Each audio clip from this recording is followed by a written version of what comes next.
All right, good morning, everybody. This is the January 30th work session of the Portland City Council. Today we're going to hear from Prosper Portland. Carla, would you read the item, please? A work session. Oh, that's right. You don't have to. I just did. Okay, so this is the 10-year financial sustainability plan for Prosper Portland.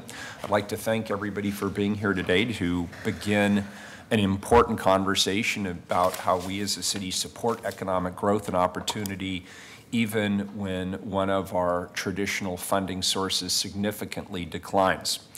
While some would rightly note that we're in an era of historic economic growth and might question the need for resources to support this work, I believe this conversation is as relevant and as important as ever. The housing challenges that we're facing as a community can't be solved through construction of new residential units alone. We must engage in a multi-pronged approach that includes connecting people to living wage employment opportunities so that they can be successful in their housing. We want Portlanders to be prepared to step into the jobs that are being created. The affordability challenges are not confined just to individuals and to families. In fact, we're seeing significant pressure on local small businesses with rising rents and significant online competition. And none of the challenges we face can be addressed by the public sector alone. I want to be perfectly clear about that. This is why Prosper Portland's partnerships with employers, small businesses, and long-term public-private partnerships to support the city's growth and opportunity objectives from the Lentz Town Center to the Broadway corridor remain essential. In my first meetings with Chair Cruz and Director Branham as mayor-elect, and now during my term, I've noted that we need to see evidence that Prosper Portland is committed to doing business in a fundamentally different way than it has done in the past, to seek to build or rebuild trust in the communities and to ensure investment support around community priorities. Today, I am convinced that Prosper Portland is doing that important work, from the Neighborhood Prosperity Initiative districts and the Inclusive Business Resource Network to the community-centered process in preparation for the redevelopment of the United States Postal Service site in the Hill Block. So thank you to the entire Prosper Portland board. Your commitment, your leadership, and your hard work is contributing to a firm foundation for a stronger and more inclusive Portland. Finally, I'd like to acknowledge the Prosper Portland board and senior leadership team for taking on the challenge of development and implementing not only a new strategic plan, but also a new business model to support that plan. Given all of the immediate near-term priorities, we appreciate the time that you've spent focusing on ensuring that these programs and tools remain strong long after our term in our current roles. Thank you for being here today. Director Branham, should I start with you? Chair Cruz, thank you for being here, sir. Well, thank you for having us. Good morning, Mayor Wheeler and Commissioner. President. Sorry, thank you. Good morning, Mayor Wheeler and Commissioners. Thank you for the opportunity to join you today to discuss the 90% draft of Prosper Portland's 10-year financial sustainability plan. When I joined the board of Prosper Portland, some of the first conversations I had with leadership were around the agency's financial future. As those conversations continued, I've appreciated the staff and board's willingness to ask tough questions about the agency's future. Questions like, guided by Prosper Portland's 2020 strategic plan, we're changing how we work. Can we seek out new revenue options and models to expand where we work and enhance our impact? Or should this agency continue to support economic development and commercial development objectives? And can Prosper Portland demonstrate the impact of our work and the work of our partners, especially for people of color and in underrepresented communities? Conversations with staff, stakeholders, and partners, combined with the visible results of Prosper Portland's efforts to date, have made it clear that the simple answer to these questions is yes. Prosper Portland's leadership has long known about and discussed the infamous TIF cliff, the impending significant reduction in tax increment financing resources within the city's urban renewal areas. I would like to recognize former board chairs Scott Andrews and Tom Kelly as well as former Executive Director Patrick Quinton for laying the groundwork to bring us here today. In particular, under Scott Andrews' leadership, the board supported difficult cost containment decisions, including reductions in force, to reduce administrative overhead and ensure resources were available for the community. And Tom Kelly chaired the Financial Sustainability Committee that oversaw development of the 50% draft of the Financial Sustainability Plan, which Patrick Quinton presented for board approval in June of 2016. As you'll hear this morning, over the last 18 months, we have implemented a number of key recommendations within the 50% draft. We have also taken the time to incorporate feedback from public and private partners. Consequently, the Prosper Portland board members have not only charged Kimberly and her team with finalizing a financial sustainability plan that supports the objectives of building an equitable economy, but we are also unified and clear in our support for the plan that you have before you today.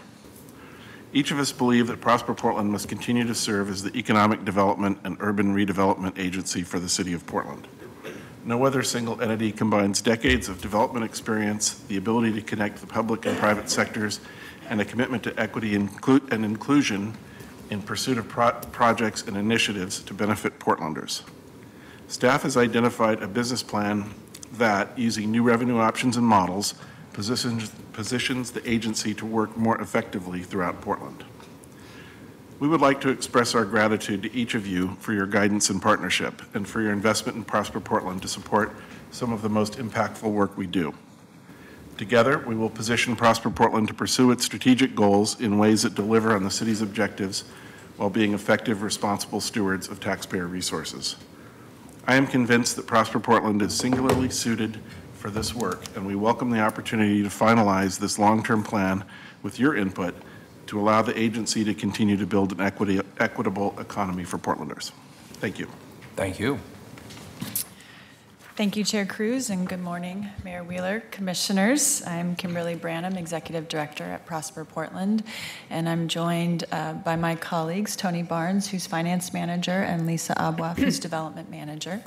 So I'm going to provide some context in terms of how we got to the plan and the proposed draft. Sorry, I think I'm getting an echo. Is that better? You're a little too close I'm to too the close. microphone. Okay. That's why it Sorry. sounds, they're really Okay. Is that better? tricky. A little, Maybe a little bit more. little more. Better? Yeah. Better. Okay. Okay.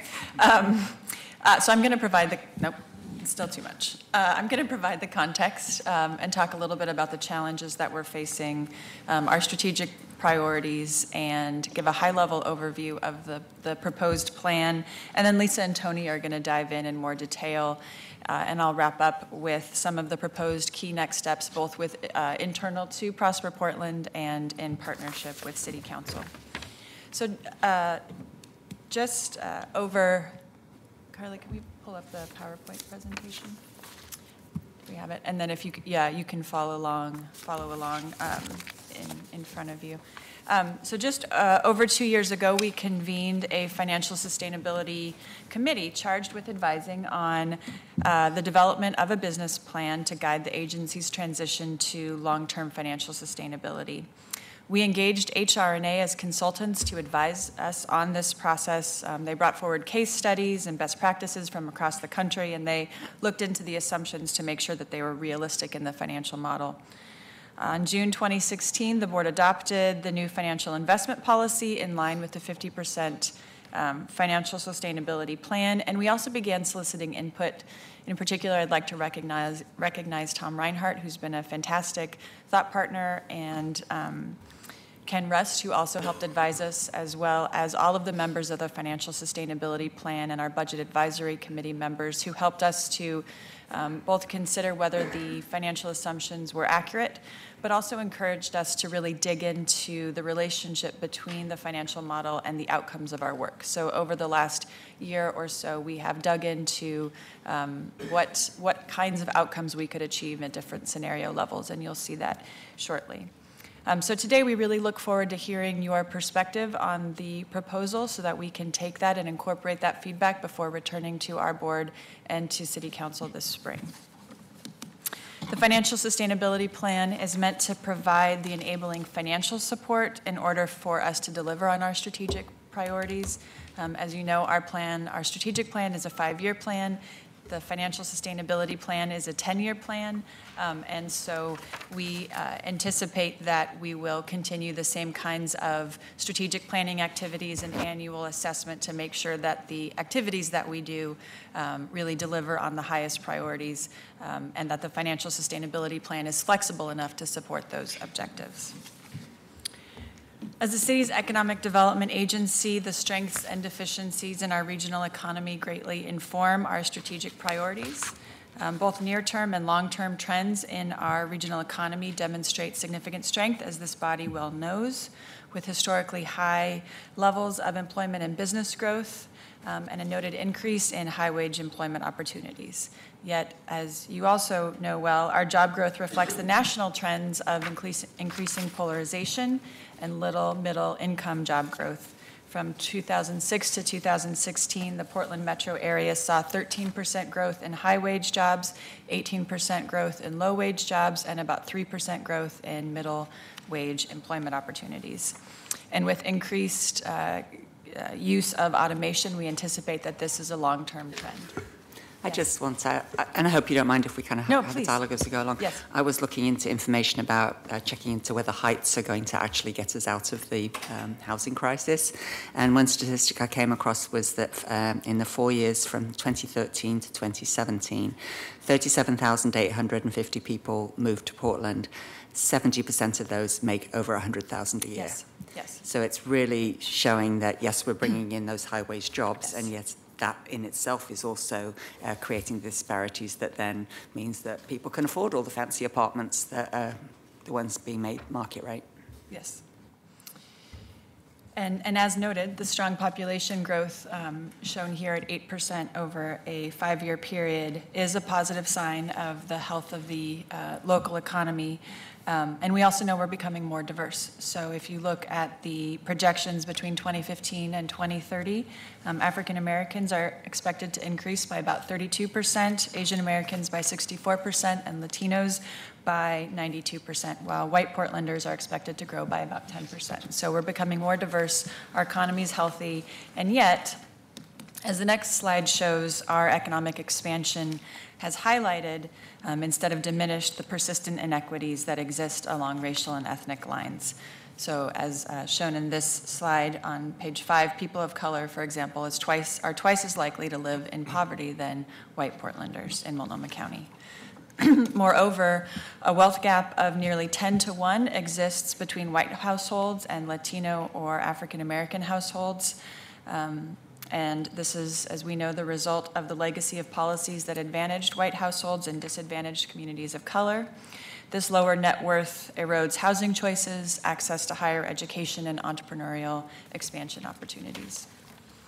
PolicyLink estimates that the economic cost of these gross inequities to the economic health of our region is nearly $11 billion annually. If we were to have economic equality, racial equality, there would be $11 billion more of economic activity is what their estimate shows. And what they've proven and what they've suggested is that economic inclusion is not just a moral imperative, it's also the superior growth model. So in response to the trends that we've seen, the Prosper Portland Board adopted the 2015-2020 strategic plan, which guides all of our work. In order to build an equitable economy, we apply our business development and technical assistance, community capacity and workforce training, and commercial and mixed-use investment work to drive access to family wage jobs, collaborative partnerships, equitable wealth creation, and healthy, complete neighborhoods. The Inclusive Startup Fund, the amendments to the E-Zone program, and our commercial affordability initiatives are all in response to the strategic plan goals. In delivering on these objectives, and as we consider our future, we note the unique role that we play as the city's economic development agency. Prosper Portland is the largest funder of community economic development activities and business technical assistance, as well as the second largest funder of workforce development in the city of Portland. And as the designated urban renewal authority for Portland, Prosper Portland has the ability not only to create and manage urban renewal areas, but also to assemble and hold real estate for strategic purposes. We have a proven track record of delivering on economic development and commercial development goals with staff expertise in bridging the needs of the public and private sectors and serving as reliable public partners through long-term development agreements. So the following slides demonstrate the outcomes of this work over the past years. And Commissioners, I apologize that the screen is behind you. I'm on slide 10 with jobs. In the last 5 years, Prosper Portland's programs have... Could I go back Yes. and ask you a question Absolutely. about the distinct position and expertise Yes. slide? Yes. When you say number one, number two, number one relative to what universe of comparators? Within the city of Portland. So this is a level of funding. So one of the things that, I think people, and this is probably more for the general public. I'm sorry to interrupt. Yes. So just to read this, we are the number one funder of traded sector tech assistance and the number one funder of small business tech assistance. Is That's that right. the Yes. proper way to read Yes. that? I'm Yes. glad to see that. Who's number one in workforce? Work systems. Yeah. Good. Thank you. So part of this, I think, we are, depending on how you interact with Prosper Portland, different people have different experiences with us. And so some people think of us as the redevelopment authority and are surprised to learn that we put such a significant level of resources into small business technical assistance. And so this slide is meant to just emphasize the economic development role that we play. So in the last 5 years, Prosper Portland's programs have supported employment growth in industries providing high-quality jobs and helping secure equitable access to employment opportunities through assistance to individual cluster companies, recruitment and expansion activities, and including the enterprise zone, workforce development and job placement programs, financial investments, and community partnerships. The next slide shows a picture of groundbreaking at Lentz Town Center. And what we know is that through investment in transit, parks, streetscape improvement, commercial services, and traffic safety projects, 54,000 households have greater access to new or improved amenities that are foundational for complete and healthy neighborhoods. We have achieved a 7-to-1 leverage ratio for our real estate projects, really expanding the impact of the public dollars that we are putting to work. Over what time Over period? a 5-year time period. Mm-hmm. And the next slide, you see a picture of the Rosewood Neighborhood Initiative, and as we recently heard with the 5-year report on the Neighborhood Prosperity Initiative districts, through our partnerships, the NPIs and our workforce development partners help communities to achieve economic growth and prosperity. Through our adult workforce programs, roughly 1,000 people are served each year, 60% of whom are people of color. And the neighborhood prosperity initiatives have seen nearly 60,000 volunteer hours. So there's a lot of community engagement in that. Finally, over the last 2 years, we've redoubled our work to address the wealth gap by supporting hundreds of local businesses to stabilize and grow. More than 80% of the businesses served through the Inclusive Business Resource Network are owned by people of color. 75% of our Prosperity Investment Program grants support entrepreneurs of color. Here you see a picture of some of the first companies who were invested in by the Inclusive Startup Fund, which is a partnership between the city and the county and Elevate. So as we look to the next 5 years, nearly 50% of Prosper Portland's forecasted financial resources come from tax increment finance and property and loan assets within urban renewal areas. This powerful tool supports capital improvements within urban renewal areas, which you see in the bright orange, that advance community plans and goals. The 12 districts in orange, including the 6 Neighborhood Prosperity Initiative districts, will be able to access new debt through 2020. However, multiple urban renewal areas will reach maximum indebtedness over the next 5 years and no longer be able to issue new debt, so that by 2022, the agency will only be able to issue new debt in one urban renewal area, which is the North Macadam Urban Renewal Area. Shown another way, which is the blue graph, we have, how much in this one? We have about 250 million of new capital resources to meet our commercial and community development priorities. Prosper Portland's financial forecast includes not only capital, but also operating resources. So the operating budget includes all of our economic development and small-scale community redevelopment grants, as well as staffing and administrative costs for the organization. This is just over $30 million for the current fiscal year. Currently, TIF resources fund a substantial portion of the operating budget, as illustrated in the blue portion of the graph. The remainder of the operating budget, which is approximately $12 million per year, comes from City General Fund, Community Development Block Grant dollars, and enterprise zone revenue. It also includes interests on loans and net operating income from properties. So what you see is that as urban renewal areas sunset, we have less resources to support economic development and community development activities. Without a new approach, our operating budget will shrink dramatically. So while our strategic plan sets a clear course, our agency's practices and funding must also evolve in line with this changing financial context.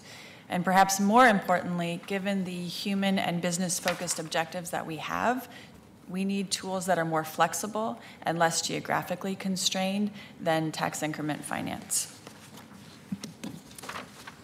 In preparation for the forecasted reduction in TIF, this slide is early steps taken. Prosper Portland began a series of cost reduction measures in 2010 to decrease operating expenditures related to personnel and administrative costs. This has included 2 rounds of reductions in force and ongoing reductions in materials and service budgets whenever possible.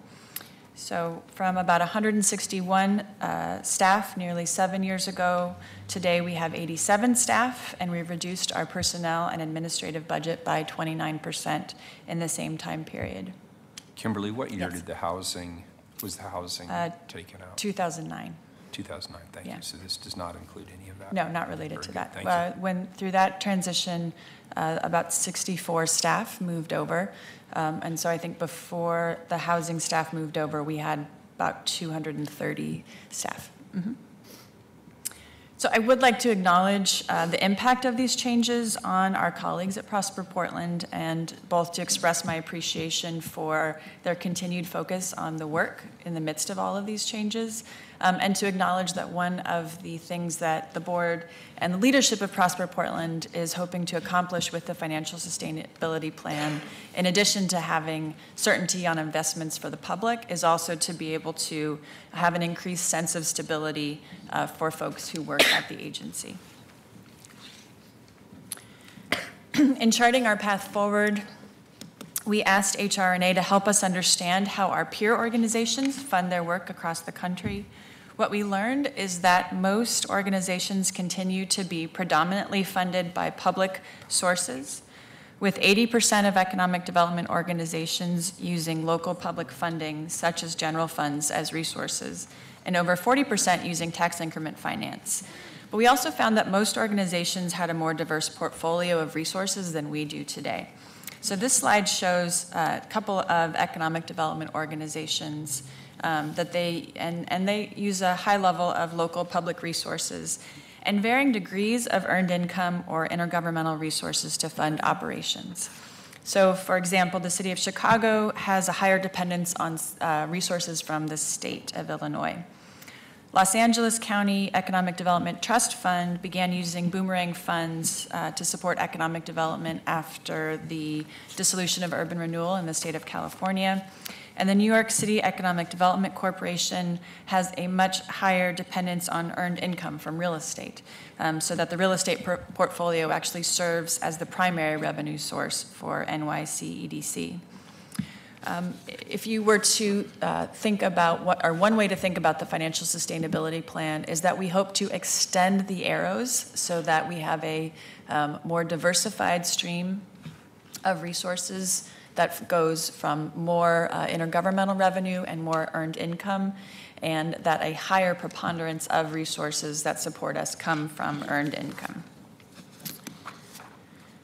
So what you'll see then in the next section is that all of the analysis and research informed the interrelated components of our financial sustainability plan, including the funding sources we steward, the investments we make in the community, and the outcomes related to this work.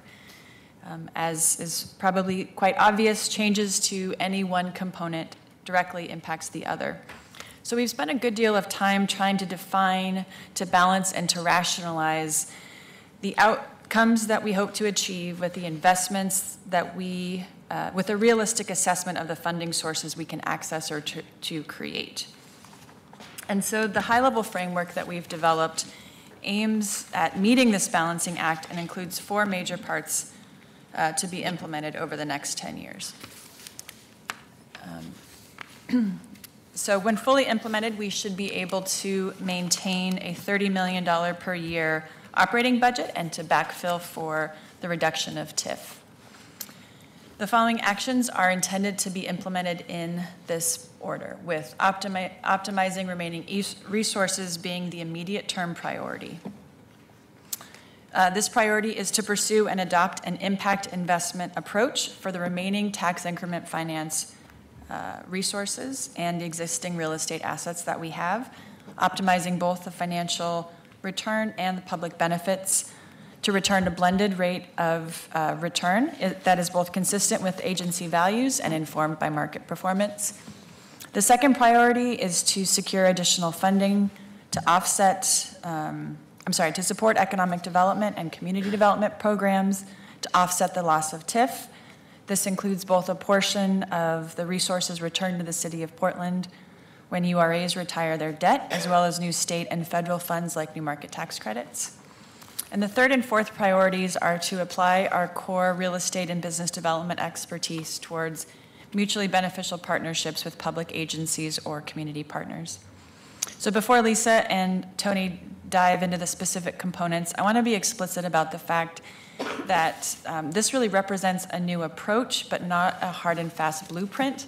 We know this will change. We know that the markets will evolve. We know that we will learn as we go through this process. So this represents kind of our best thinking, but we have flexibility and course correction baked in.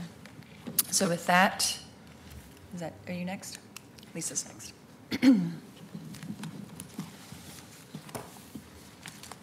Hopefully this works. Good morning, Mayor and Commissioners. So we're going to dive in a little bit. We'll walk through each 4 of the components that Kimberly just described and kind of pause after each one just in case there are questions, because this is kind of where we start to put meat on the bones in terms of the financial sustainability plan.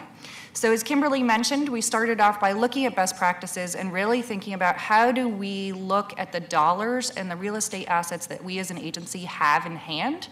And if you think about the arrow towards the earned income, how do we not sacrifice the public benefit that we are charged with accomplishing through the strategic plan, and yet look at the opportunity to maximize and optimize revenues off of each and every transaction as we go forward as an agency? So the first slide that you see, that you can call a pie chart or a donut, depending on who you are, actually thinks about how do we take every dollar that we have in hand and the new dollars that Kimberly reflected on in the maps for each of the urban renewal areas and kind of spread them in terms of an impact investment approach. So rather than treating every project with a singular return assumption, what we said is we know we have obligations, both committed and into the future, to particular communities and neighborhoods around grants and infrastructure. And so you see that reflected in green. It's about 25% of how we would allocate the remaining dollars that we have in hand. We then also took the remaining dollars and said, based on the market potential, based on the community priorities, where can we accomplish a closer to market return, which is what you see in the orange that we call mission-related investments, that for today we pegged to 6% to give us kind of a North Star. But again, we acknowledge that each and every transaction is kind of going to provide its own unique opportunity for both kind of a greater than and lesser than return. And then the preponderance, or about 50% of the cash that we have in hand or new resources, we would place with about a 2.5% return. And that's based, that's closer to kind of our historical performance on our investments. And the goal, when we built the model, was really to think about how would we manage this to an overall portfolio rate of return. So rather than saying every mission-related investment would need to make 6%, every program-related investment will make 2.5%. What we've been working on together with the finance department is as we report out on the budget, we've pegged each budget dollar to that targeted rate of return. And as we're reporting out on the budget, we're able to then monitor our performance at the portfolio level of the total of our new resources going forward. The next slide gives you a sense of how we place that based on an urban renewal area by urban renewal area. And this is a reflection both of the action plans and the commitments that we've made to the community, as well as to what we know about our market conditions in each of those urban renewal areas today. So the market conditions in the central city are very different than the market conditions in outer East Portland, and so we wanted to acknowledge that. Our public priorities are also distinct for each and every community we're going into, whether that's Old Town or Gateway. And what you'll note when you look at it based on our urban renewal area by urban renewal area is that the mission-related or the 6% targeted rate of return is focused in the central city. And that acknowledges both kind of the market dynamics that are in the central city today. It also acknowledges the level of investment that both the city and the agency have placed in the central city over the past 30, 40 years relative to what we've placed in East Lisa, Portland. could I interrupt Yeah. you? Sure. Because I'm still not tracking. So let me read you something from the detail from the plan. A cornerstone of the new business model is the management of the agency's assets and investment portfolio to generate a blended rate of return that's both consistent with the agency values and informed by market performance. How is that not what you are doing today? Can you explain why is this new? What is new about it? You can go ahead. Yeah, so Mayor, what I would say is that we have evolved to be closer towards this over the last 2 years. This is not an approach that historically we have taken. We have tended to look at each transaction in a kind of in a unique way. So rather than saying, what does the agency need in order to maintain a specific level of operating resources, we have said, what is this deal? So you're taking a portfolio management approach as opposed to project by project Got it, management okay. approach. And that's Yes. what you're referring And to that's when what you're we're talking about the suggesting. blended rate? Yes. Okay, thanks, that's Yep. helpful. Appreciate it. Sorry to interrupt. Targeted returns has also been historically lower, right? That's I mean, right. That's true. that's It's another also been, component. it's also historically been lower, yes. The only thing I would add to those two items, particularly in our discussions with the private sector, but also with the community, is in the past, I would say we calculated kind of the property tax generation as a component of the return. When we looked at the transactions, and given that tax increment is a declining resource, it is certainly important, but it's really trying to figure out how do we maximize the return off of particularly closer to market transactions to not only benefit kind of the property tax returns to the city, to the taxing jurisdictions, but also where is there additional value that's being generated out of the work that the agency does that otherwise the private sector would kind of profit from, and how do we divide those profits appropriately between the public sector and the private sector? Okay, so let me ask the question in a slightly different way. So if you're now managing towards a portfolio blended rate of return, operationally, what's different? Do you want to Yeah. speak to that a little bit? So I guess it goes back to how do we think about, we have looked at transaction by transaction. Our financial investment committee will consider each transaction, but we have never tied ourselves to the budget cycle to say, how is our portfolio level of investment performing outside of from a tax increment perspective? So when the finance department will do our budget process, conventionally it is looking at our cash in hand, the tax increment that's being generated, and our ability to kind of issue debt off of it. We are increasing the importance of what's the cash flow that are coming off of our real estate assets, how are they performing, how are our investments performing? So does this fundamentally change the type of investments you'll be making? I don't believe that that's the case. I don't think that we are, I think we are trying to be more intentional, more transparent from the beginning about what our targets are, both with our staff and with the private sector.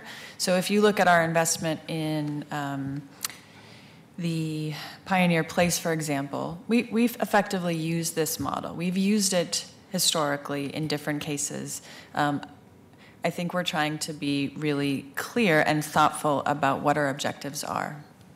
And that's part of why we're saying, you know, in interstate, we're really not looking for a 6% return, both because we know what the strategic priorities are, but because we know the market, how the market is operating.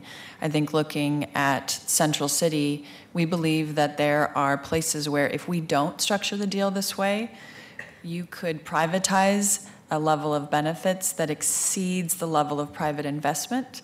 And so I think part of this is also trying to balance and say, if we're going to make a significant investment in the post office, what's the commensurate level of investment that the city and that Prosper Portland should receive as part of that? And so I think we're looking at what that right balance is. Okay, thank you. Get on that line, though, if you're looking at rate of return rather than necessarily the primary motivation, how does that maybe impact how you choose to spend your money and your time? Yeah, so we actually have a slide that helps describe some of the trade-offs that's coming up that I think will show what I think part of it is we wanted to develop an analysis approach so we could be explicit with City Council and with our partners about what the trade-offs are. And I would say that before having gone through this process and looking at the model, we couldn't really articulate what the trade-offs are. So I think now we know that for a certain level of investment in infrastructure, the trade-off might be a reduction in operating resources, and we can tie that to specific outcomes. Okay, And I'll wait till you've finished your but that's really presentation, I think that's what we're trying to do.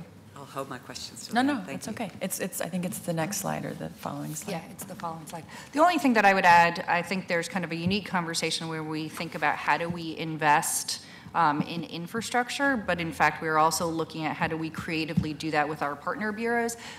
When we think about it internally, it's less about changing what we invest in than how we invest. So when we're doing our budget process, we continue to go out to the communities and say, what are the priorities within those communities, tailor our investments to the action plan for 5 out of these 9 urban renewal areas, the resources that you see mapped up here are still anticipated to implement all of the action plan commitments we made. So we're not changing the what of what we're investing, but we're really thinking intentionally about the how of when we place those dollars, how is there a long-term return? How is there a long-term private revenue stream that is created that can be shared with the public sector? So the next slide dives in a little bit more deeply, and it's probably easier to read on your paper than it is up on the screen, but it looks at our property assets. So similar to the categorization and the portfolio approach that we have for our cash, we also have land assets, and these are characterized in 2 distinct ways. We have properties that generate income today. So you'll see it in the model. We'll talk about it as net operating income off of particular properties. Those include things like up in Kenton, we have a couple of tenants who are important industrial businesses that we'd like to continue to work with and maintain as tenants as we improve the property and they bring jobs and activity to the Kenton neighborhood, all the way to the inn at the convention center and other assets such as that. And then we also have just what we would call kind of blank or raw land that's available for a development. It's worth a value, and so when we place that land into a transaction, how do we think about it similar to how we're thinking about our cash? So if a land property is worth $5 million and we're placing it into a transaction, we have the option to sell it and kind of place those resources into an alternative investment, or we also have the opportunity to place that $5 million into the transaction and see a long-term rate of return. There are different ways that this can be structured, so we've looked at land leases. There's kind of a sharing in a net operating income, which is similar to what we did on Pioneer Place, et cetera. So the next slide is the slide that Kimberly was referring to. When we think about program-related investments, what you see is there's really kind of 4 key geographic areas and 4 key investments that we're seeking council's support and the community's support in thinking about how do we get to closer to a market rate of return. And those 4 key properties are at the ODOT blocks, which is in the Central East Side, Broadway Corridor, which includes the post office site, as well as Union Station and some other parcels of land that the agency owns. The opportunity to invest in the Rose Quarter or along Northeast Broadway, which has long been a priority. for the Lloyd District, particularly as they see the Convention Center Hotel get underway. And finally, our commitment in Old Town Chinatown, where we're excited to see a lot of activity happening on properties that we recently transacted on, including the Grove Hotel as well as down on Nadeau Avenue, these are markets that clearly have stronger potential than others in Portland, and so thinking intentionally about how we invest in them. Clearly, between the 3% return, so what you see in the right-hand column is what we have modeled as part of the financial sustainability plan, which is a 6% return through 2031. So this contemplates taking those land assets, that land value, and kind of, let's call it, leaving it into the transaction. And that creates about $2.4 million annually. That does not come at the sacrifice of affordable industrial space on ODOT blocks or affordable commercial or accomplishing mixed income housing in particular areas such as Broadway corridor, or making sure that there's kind of office and local serving retail. What it does do is it creates $2.4 million off of kind of our investment into those projects that we then have, if we structure them appropriately, we then have available to place citywide. And so we are also thinking creatively not only about how we invest in our projects, but how we structure those investments. So on projects like Lentz Commons, you'll have seen us create a limited liability corporation, which is separate from the agency, where we're able to then recoup that cash flow and place it citywide. Similarly, we have a business management fund where we're able to do that internal to the agency. And it also reflects on one of the key components of the financial sustainability plan contemplates how do we convert TIF assets as the districts wrap up, as we accomplish all of the urban renewal area plan goals, and we have longer term investments that are still creating or generating return. How does that return then become available for us to place citywide? Then if you compare the right-hand column where we would place the return or the investments at a 6% return relative to the 3% return, what it does do is it does start to push us to work with our partner bureaus about how we fund parks, how we fund new streets as part of that development. So if we were to place that investment at a lesser rate of return, i.e. the 3%, you would have a delta of about $30 million that over 12 years could instead fund 2 new parks, 10 new blocks of kind of new street construction. So it would limit the amount that if you imagine that portion of the pie that was grants and infrastructure, it would have us focusing on our investments to make a long-term rate of return. So on an annual basis, we can support our workforce and economic development goals and work more closely with our bureau partners around identifying additional resources such as SDCs or local improvement districts that are resources that could support the infrastructure investments. Is the 3% net of inflation? This includes present value analysis, so it includes. Thank you. I'm going to hand it to Tony to walk through the details. Thanks, Lisa. So looking at the impact of the long-term returns, combined from the mission-related and program-related investments, returns could amount to close to $10 million per year by 2022 and forward, depending on the implementation of these projects over the next several years. This amounts to about 1/3 of the status quo operating budget, which is about $30 million a year. So this represents really the most important operating resource in the new business model, and adherence to the overall target portfolio returns we discussed are critical to reach this level of operating funding of $30 million a year. So as shown in the graph here, mission-related projects average closer to 3% instead of the 6%. That'll contribute about $6 million or under $6 million per year. So it'll create a gap around $4 to $5 million of that operating budget of $30 million per year. So it's a pretty significant gap when we look at the difference between the 3% and 6% portfolio return. Moving on to the second action, the second priority in the new business model is to secure additional public funding to support economic development programs. This element of the plan is driven by the return of general fund taxes from the defeasance of urban renewal debt, what we call the Boomerang Revenue. As URAs expire, outstanding debt is repaid and tax increment is generated from the overlapping taxing jurisdictions. Based on the City of Portland's tax rate, We estimate about $380 million will be returned to the City of Portland starting in 2021, going through 2035. That's illustrated by the blue line on the graph. But after discounting it for potential property tax limits such as Measure 5 compression, normal discounts and delinquencies, but also putting in a reserve for the city, the general fund, River District line of credit, that number totals closer to $335 million through 2035.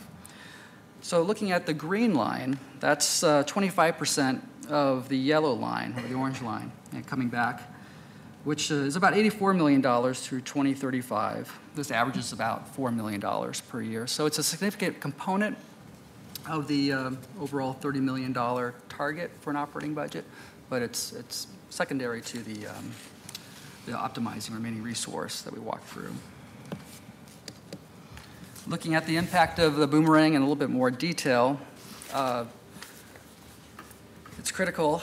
As I mentioned, it's secondary to the returns of mission-related investments and program-related investments, but it really serves as a strong foundation to the economic development budget. Receiving 25% of the revenue amounts to about $4 million per year, as I mentioned, following the defeasance of River District, Downtown Waterfront, South Park Blocks, Central East Side, and Airport Way in 24-25. And then it climbs past that, over $5 million per year, once Interstate, Oregon Convention Center, and Lents are defeased later out. And as you can see from the orange line, cutting that in half to about 12.5% brings the funding down to about $3 million per year on a constant level.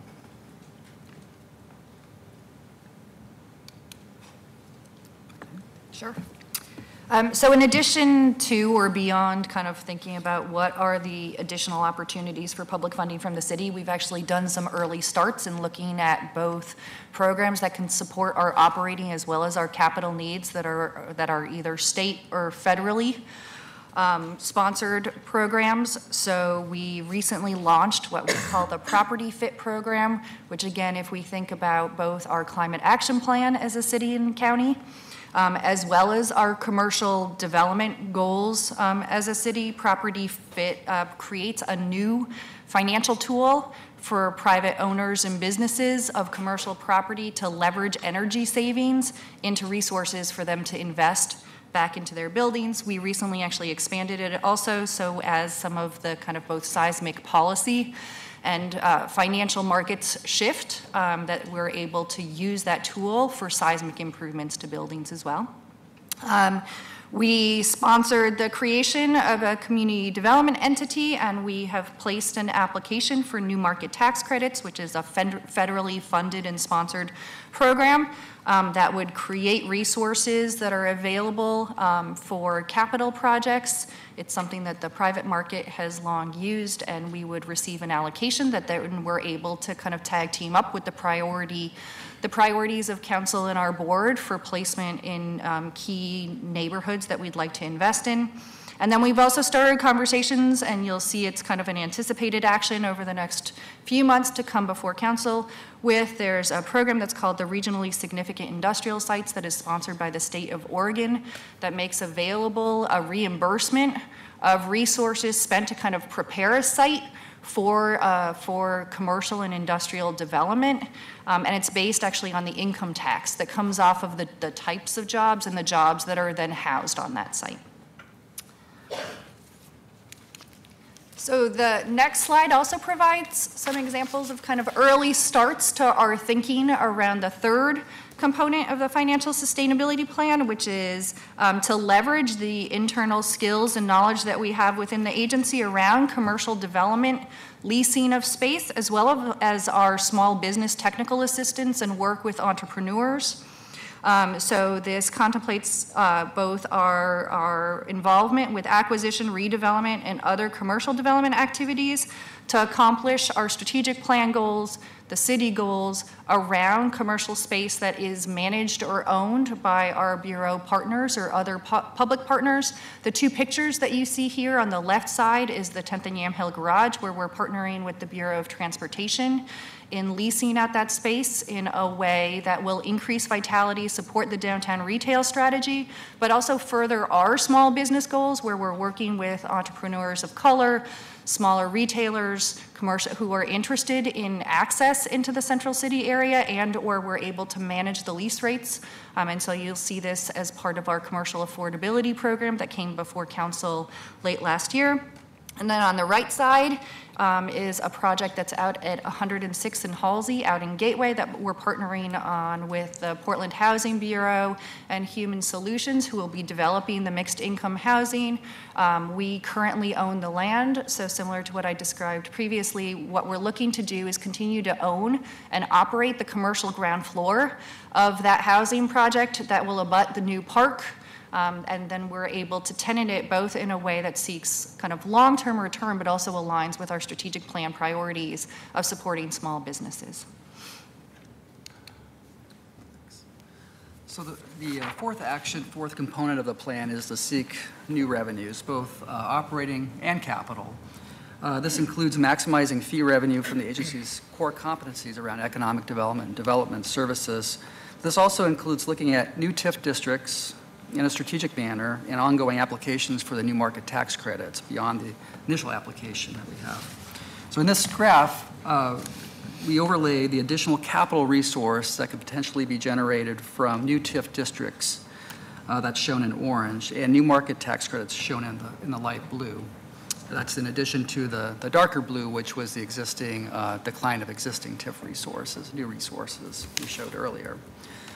So in the orange area, orange part of the graph, due to incorporating 45% set aside, statutory changes to tax increment financing, such as not including new rates for new bonds and the revenue sharing component of the tax increment financing, the capital picture shown by the orange area is a lot less significant than earlier models, earlier urban renewal financing structures. So this generates through 2031 about $88 million in new capital resources. That's net of the set aside. And then also potential gap financing from new market tax credits here again by the light blue line totals about $65 million over time for projects through 2031 if ongoing applications are successful through that time period.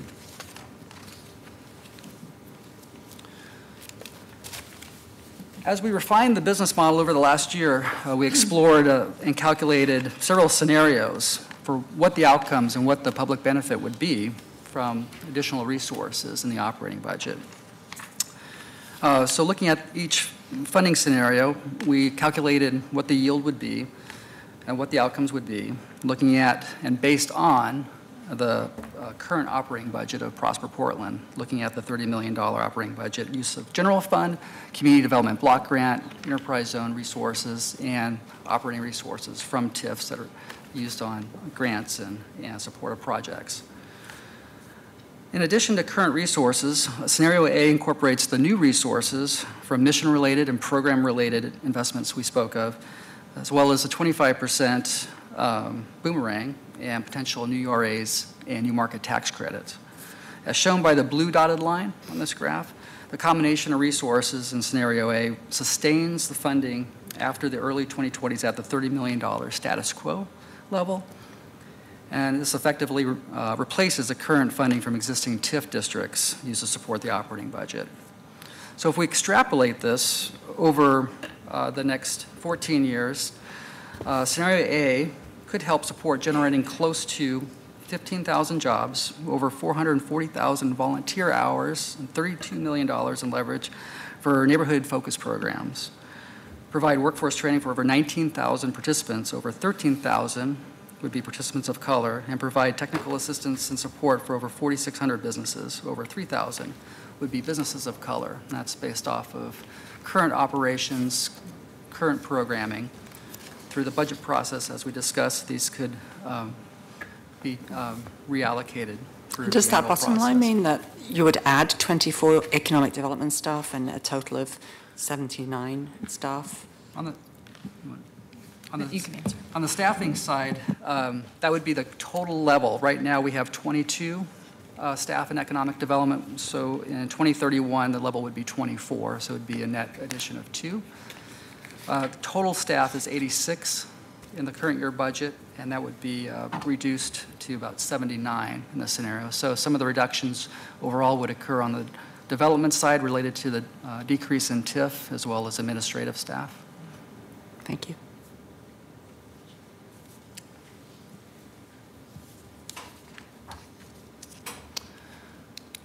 So if we look at the next slide, scenario D, this would be a scenario where we have current resources incorporated, but there is no Boomerang included, and the mission-related investments we spoke of earlier would be 3% instead of 6%. So this is more of a highly discounted scenario compared to scenario A. So as shown by the blue dotted line, the scenario essentially is half of the preferred model of scenario A, half the status quo operating budget. And by extrapolating these funds over the next 14 years, you can see that the outcomes are roughly half of what the status quo or scenario A outcomes are, so significantly reduced. And potentially the staffing levels from this level of operations would go from 86 total staff to 49 total staff. But in this scenario, substantial reductions would be in economic development, 22 staff currently, potentially down to 9 staff in 2031 with no additional operating resources to replace the TIF. So presumably there's a scenario B and a scenario C, and one of those is 0 Boomerang 6% return? That's correct, Commissioner. We have B and C that show lines that are roughly in between scenario D and A, and cuts the outcomes, splits it in half. Okay.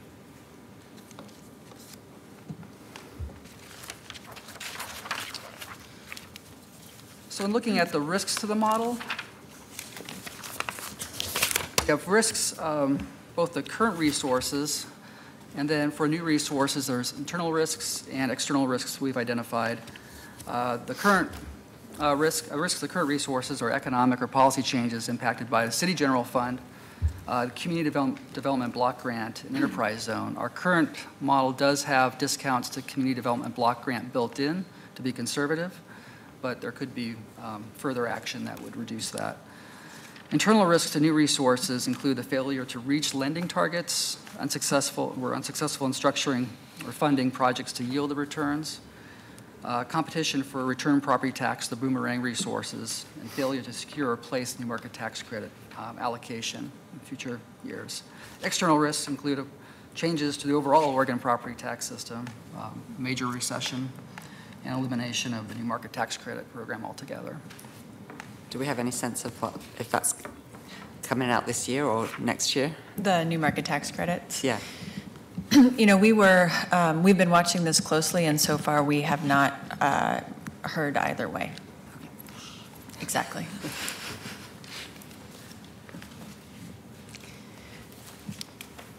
All right, so going into implementation and next steps, we have over the last 18 months taken some early steps to begin to deliver on the new business model, including adopting a new financial investment policy and forming a new development and investment department that can provide a comprehensive management of real estate and redevelopment activities. We established a set-aside to be able to monitor and look at our grant and infrastructure investments so that an increase in grants or infrastructure in one, we are able to see a commensurate offset in another fund. We created the Portland Economic Investment Corporation to be able to reinvest resources from the Portland Seed Fund and the Inclusive Fund and the Portland Community Investment Fund, as was mentioned, for the purpose of attracting new market tax credits. But we will still need to update and streamline and expand our investment products to make sure that they are meeting the needs of businesses, that we see an uptake in use. We need to fully implement the investment and asset management approach. We have new software in order to help us do that, but that will take new policies and procedures and continued engagement with the private sector. And then we will need to, over time, monitor and adjust administration and overhead expenditures. We will return over the next few years to discuss some specific elements with City Council. So those could include a partnership between Prosper Portland and OMF to leverage our respective areas of expertise for specific property or kinds of activities, as well as potentially creating new urban renewal areas in East Portland, administering the state's new regionally significant industrial sites programs, or looking at development incentives to encourage affordable commercial space. We will have conversations with each of you before coming back, but these are the kinds of things which we might be bringing forward.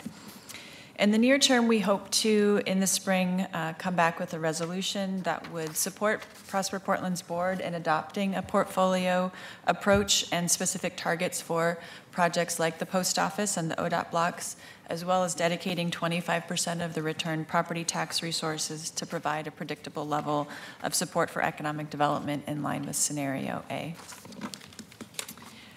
What we hope you've heard is that we believe that with the leadership of Prosper Portland's board, with your partnership, with sound investment principles, with creative funding solutions, and by always considering who benefits, that collectively we can harness the incredible growth in our city to ensure that there's widely shared prosperity. So with that, I think we would love to hear your questions, any other questions, and any direction that you have as we move forward. Colleagues, any questions? I have some comments. Commissioner Fritz.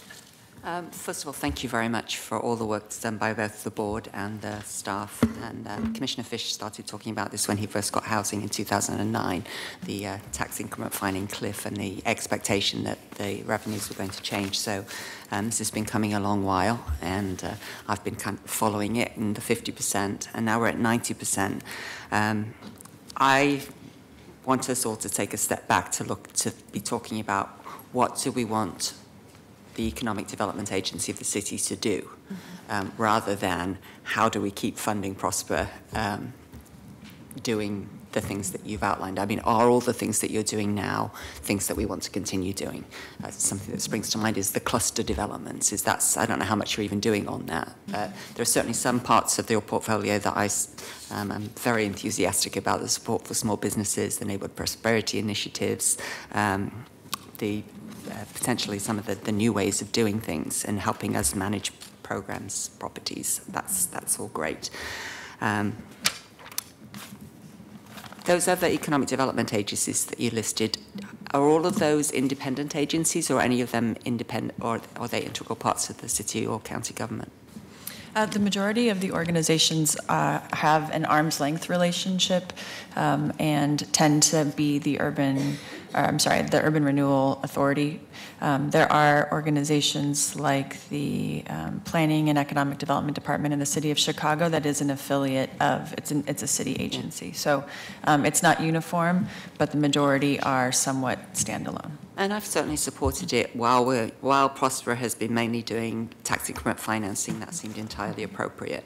If we're moving really more to a general fund model, I think we should be looking at are there efficiencies in having Prosper be a bureau of the city? Do we save on HR? Do we save on other things? Do we have then more accountability to the council for the choices we make in spending the funds? Because whether we dedicate the Boomerang is still general fund. Yes. It's money that I, as a taxpayer for the last 31 years in Portland, thought would be going back to pay for parks maintenance and roads and all the other things that we know we've got a $1 billion list of needs for. So that's the one component of this plan that I'm most concerned about, and thinking that instead of dedicating a percentage, when we don't even know how much it's going to be at this time anyway, it would be better to have the council making allocations on, yes, we want to buy this, and no, we don't want to buy this. So those are just my thoughts, and I'd like to have a robust discussion on that when it comes to council. Is there another way of doing this that still keeps the value of the staff? Some of the programs and projects that you're talking about have been on the list for a long time, like the industrial lands and getting some of those into good medium range jobs, those are things that I would certainly want to encourage. And then some of the other things, perhaps others would be more qualified to do it. Thanks for that presentation. That's a lot of information to absorb. And I have, I think, too many questions to ask today. I'll make a couple comments and ask a couple questions. So what's of most interest to me in this presentation is how we're going to address that stark divide in income and assets of white versus POC households, and our commitment to developing locally owned businesses. So obviously that's a huge focus for Prosper Portland, but I know that you don't strictly work with small business. And so I'm curious, you know, some of the developments, correct me if I'm wrong, 10th and Yam Hill Parking Garage, that will all be local businesses? Yes. So is this determined on a case-by-case basis, whether you're going to let in chains, national chains, or versus local businesses? I think that will be determined. I mean, I don't want to make a blanket statement that we will never use or work with chains. But we've had a longstanding policy that when we're doing grant investments or looking for commercial tenants, that we prioritize local businesses, and have decided not to fund and make investments, at least in our storefront, for those businesses that have more than 3 stores. And so we do have a longstanding commitment to really prioritizing local serving businesses when we're looking at retail space. Great. Yeah, I was curious how that preference policy would work. And then the other area of interest for me is expanding ownership opportunities, because that's clearly one way to address the wealth disparity. Yeah. So is that kind of a serious consideration, whether it's land trusts or commercial condos or? Yeah, so we have been, so Lisa's team has been working, this was something that's been identified for a while, and then really came to the fore when we had conversations in Northeast Portland about finding whether we had the right tools to do that.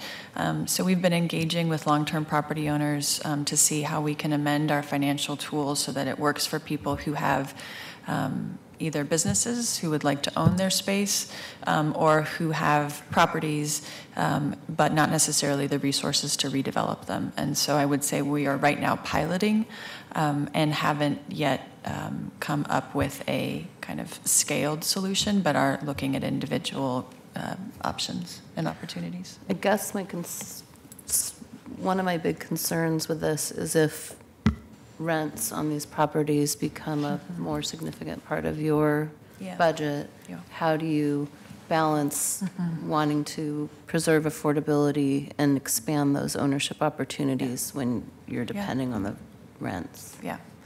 Well, and so, Commissioner, I think that's something that we will closely need to monitor. I think what we are trying to find, and the Gateway example is a good example of this, is where can we create opportunities for commercial space and offer it at a below market rate, but still receive some level of resources. I think traditionally we have granted resources and then not seen any return on it. I think we believe that we can still meet that objective of increasing space, doing so at a discounted rate, but recoup some portion, because even if it's below market rent, there's still some rent, and so that can be helpful to our overall net operating income. Okay. Yeah. And just finally, it's probably no secret that I'm a big fan of local and small businesses, and I'm not a fan of Amazon in particular. Yes. And I would just request that, and I realize, you know, we didn't make them a sweet offer, and they're not going to be expanding in Portland right now, but moving forward, I want to make sure that we're looking at the long-term effects of catering to companies like Amazon, because while we may reap some gains in them developing properties and adding jobs, they also have a tendency to really negatively impact our local small business economy, as well as drive down wages for warehouse workers in particular. So it's not necessarily a net gain for the city, and I just want to make sure that we're considering that moving forward. Yeah, appreciate that. I thought this was an excellent presentation and a good start. We have all reviewed the strategic plan, and I think the big question we've been asking that the board is attempting to answer here is, how do you actually finance that strategic plan, given that it's a fairly radical shift in focus and direction, one which, by the way, I strongly support. I support your efforts to address income inequality. I support your efforts to broaden economic prosperity, to include communities that have historically been left out of those conversations. And I think this is a really good start. For me, the question's really going to be the nuances between A and D. You drew a stark contrast between the two in terms of your capacity on the development side. I also want to know about B and C, and I'd like to see the relative trade-offs there. I'm mindful of the fact that you're now board members and a director of an organization at a time of unprecedented development opportunity for the city of Portland. We've got the Broadway corridor. Certainly we'll be seeing activity in the Rose Quarter in the not too distant future. We still have work that we're doing in partnership with Zidell. We've got the South Waterfront, potentially work with OMSI. So we actually do need a development agency that can help lead those efforts and make sure that the kinds of developments that take place in this community are developments that benefit the community.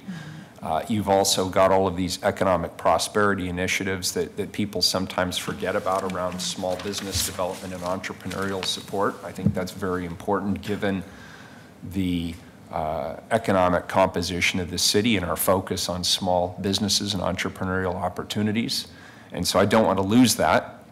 I'm also mindful of the fact that the City Council has already adopted a policy around the Build Portland program. And we laid claim to a significant portion, not all of it, but a significant portion of the tax increment financing that was coming back onto the tax rolls for infrastructure investments, roads, parks, civic infrastructure, and the like. And I will want a more nuanced understanding of how do these various scenarios impact what we've already established as a council policy with regard to infrastructure investments. But I think this is an excellent first step, and I'm really appreciative of the work that went into this. So thank you all. Thank you. To be continued, and you'll be bringing back some specific proposals in the spring for the council's consideration. Thank you. Any last words from your side of the table? Just thank you for the consideration.